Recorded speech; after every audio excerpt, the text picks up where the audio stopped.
So why we're here doing this is one of my highest values is health and well-being. So I'm really passionate about helping other people to discover that if they want to, as we all make choices in our lives. So I mean, why water fasting?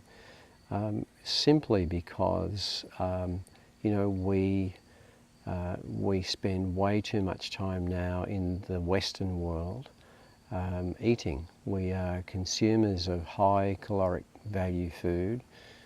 We eat way too often, and then we combine that with the refinement of food these days, and most of it has no value really nutritionally in the human body, the way the body deserves to be honoured with food. And I think there's a lot of sayings about using food as a medicine, which I think is a wonderful catch cry in the world. And I think a lot of people have just forgotten how to do that. And then we combine that with the sedentary nature of how most people work, unless they're doing labour type work.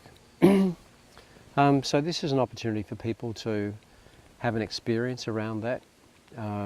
It's wonderful in its outcomes. I've done many water fasts before, and I've had my moments where I complain about it and I get grumpy, and you know, my body's saying to me, well, where's the food, because it's 4 o'clock or it's 6 o'clock or whatever. But coming through that, I just feel, even day 2 now, when we're talking, that my energy level just feels really, really high. My body's being quite comfortable about having just water. And I can feel already a sense of clarity about a lot of insights, that things that are coming up about past. It might be, for me, it might be, you know, in relationships, it might be the fact that I was very wealthy at 40 and very bankrupt at 42. And a lot of the feelings, and I've been working on that for quite a while now, there's a lot of, the body stores a lot of emotions in different parts of itself, whether it's about anger or shame or resentment, disappointment, regret, all of these kind of things that if we could take a moment to just let our bodies be in those spaces without the complication of having to digest large amounts of food, because most of us eat way too much. If we could take that time, like 2 or 3 days with us, then we don't just work with the fact that they're drinking water. As we playfully say, we provide all the meals as part of your fee. We deal with a lot of that emotional, not so much psychological, but the emotional elements that people harbour about their experiences in life. So it's an opportunity for people to actually really get their hands dirty and kind of look at this kind of stuff and go away with some reconciliation, as Veronica talks about it, you know, that we get a chance to look at and then reconcile, or not. And I think that's the part that I love about humans. You know, I don't force people to do anything. They make a choice based on information that's available. And I think that's probably another point too, that these days there's so much information available and there's so much disinformation that's available. So it's kind of like, well, who do we believe? And I think that's a heart space as well, that people need to be really starting to, and this is what happens even with me overnight, like, you know, my intuitive self starts to become very heightened. So I'm much more sensitive about certain things. So we bring, you know, all of those things. You know, I love it. We're just going to do wine. We're just going to keep doing them. So it's very much I'm passionate about. I love that that I'm able to do this with Veronica now, who happens to be the love of my life as well.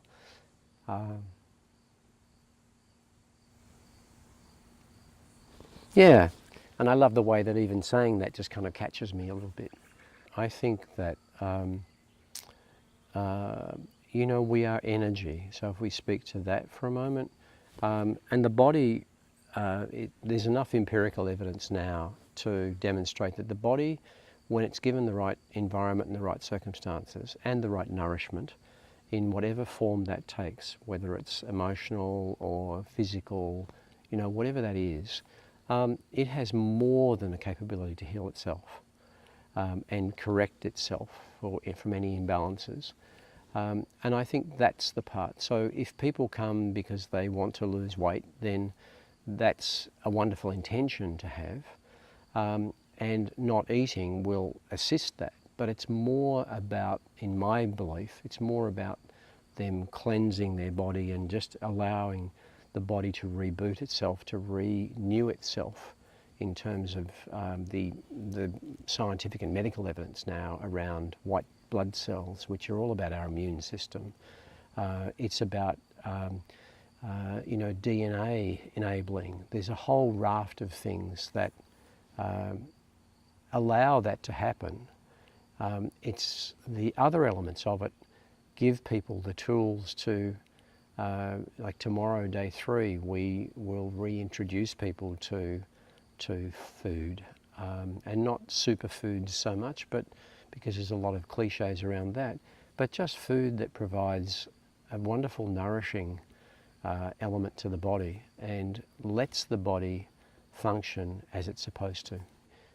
Being in nature, and we're here, you know, in the Sunshine Coast on 45 acres of land, and getting away from, I live in Sydney, so getting away from, I mean, the first things you'll notice here will be how dark it is.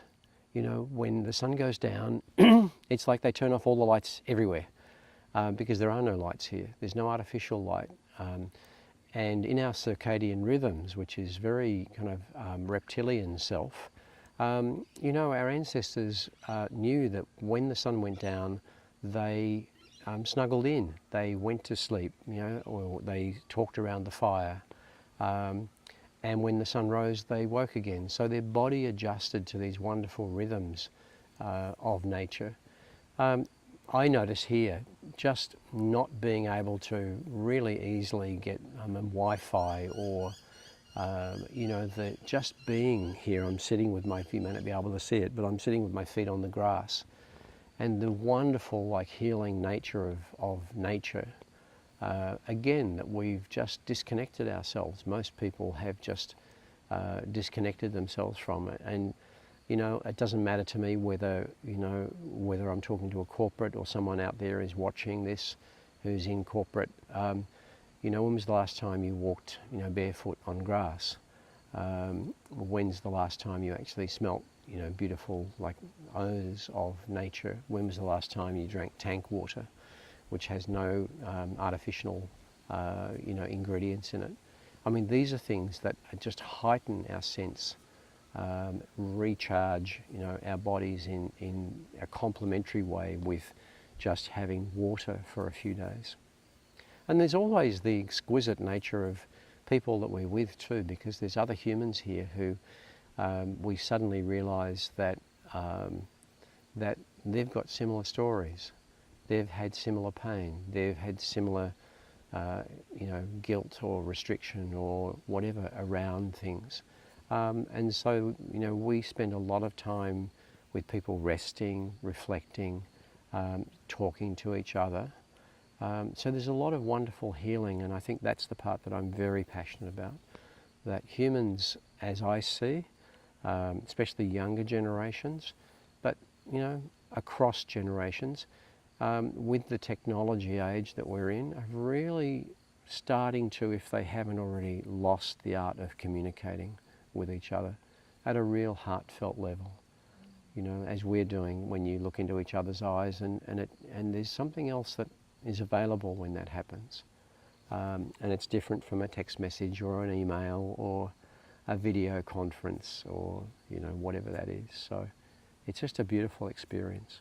It slows everything down. I think that yeah, the male-female behaviours, you know, without talking about the psychology around it. You know, men and women these days feel like they have to control things, when in fact, you know, part of the reality is we can't control anything except what's going on for ourselves. But yeah, we have men in these groups, and I've had men that I've worked with around the world who in coaching sessions will, with a question that's asked, will suddenly tear up, as I did before. And instead of suppressing that, they're actually allowing themselves to be expressive, to be emotional, to be human in their beingness.